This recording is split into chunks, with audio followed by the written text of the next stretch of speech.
Hi, this is a video on one of the more exacting tasks that you do as a technician working on chromatic harmonicas, which is to adjust rate gaps. So I'm going to try to talk with you a little bit about how I do it, the methodology, and hopefully you'll enjoy it. There's two tools I utilize. One of them is a dental tool with blunted ends a little bit. The very sharp tips have been ground off. And then the other is a industrial razor blade. The methodology, and this is a Psardo platelet. You've probably read about these harps. These actually don't have a reed plate, but instead many reed platelets, each one with 2 reeds. I really like it. It's easy to get them off, easy to flip them around and work on them, get them back on. They're held onto the comb with 2 little screws, one up here, one down here. So this tool is used to push the reed down and the razor blade to pull it up. So let's just pretend that this is the reed, okay? You want the tool in the middle of the reed, not off to the side, because you'll twist it here.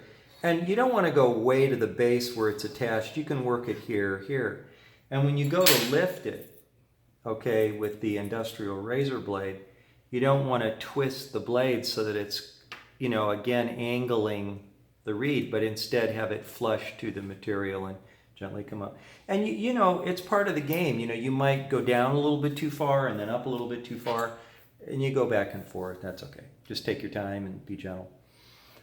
So how far should you put them off from the reed plate or from the reed platelet? The distance that the reed is off of the reed plate for the lower notes is the thickness of the reed at that point. So as an example, if we were to take a look at this reed platelet here,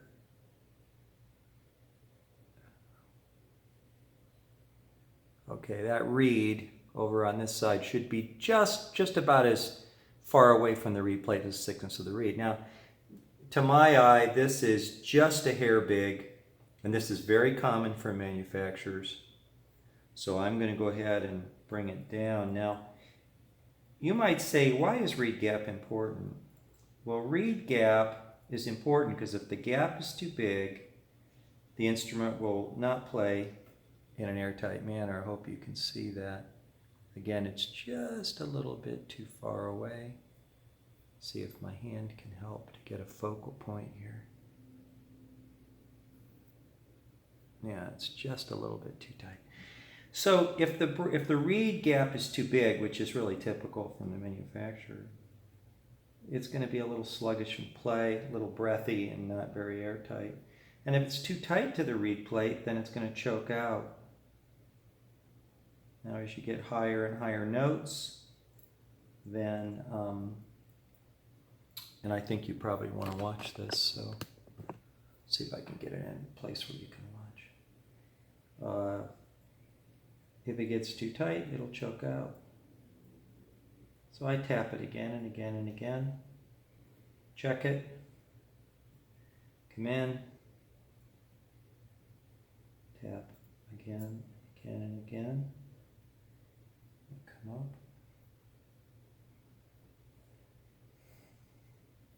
It's not uncommon that you'll have to hit it quite a few times to get it to where you want it. Yeah, that's about correct. Okay, this is correct now on both sides, and that one is ready to go. And you oftentimes will want to inspect your breath savers too at the same time, and we'll take a look at another one here. This one is pretty much correct, except I would say that the one on this side is probably a little bit too close, and the one on the other side is a hair too far. So I'll work the far one first and take it down just a hair, not much.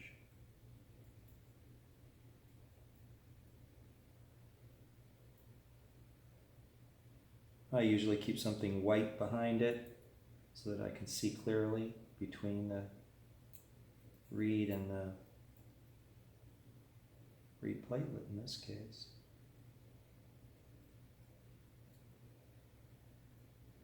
These happen to be stainless steel reeds.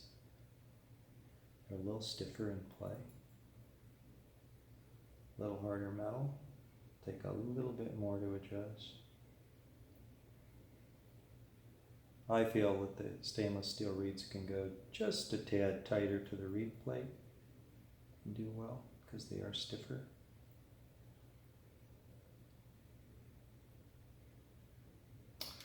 Okay, that one came down, and this one I may increase the gap. Yeah, the other one's too tight, so I'm coming in and I'll come under the reed and a gentle lifting, and that did it right there. That one is correct. Okay, let's take a look at the next one. Both of them are just a hair too much. Just a hair too much gap. I'm sorry that this is not real visible to you. I can't get the camera to focus on this tight a thing here. Anyhow, so same thing is repeated. I'll hold the platelet in my hand, inspect the distance. I think you can see this. Just gently tap it a couple times. Inspect. Tap. Inspect. Tap. Inspect.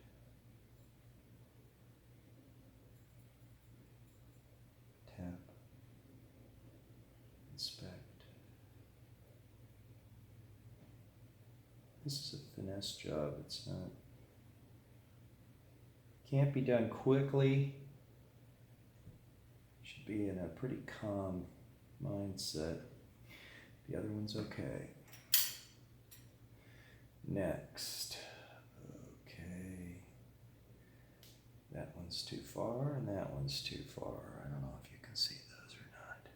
Anyway, this just goes on and on and on.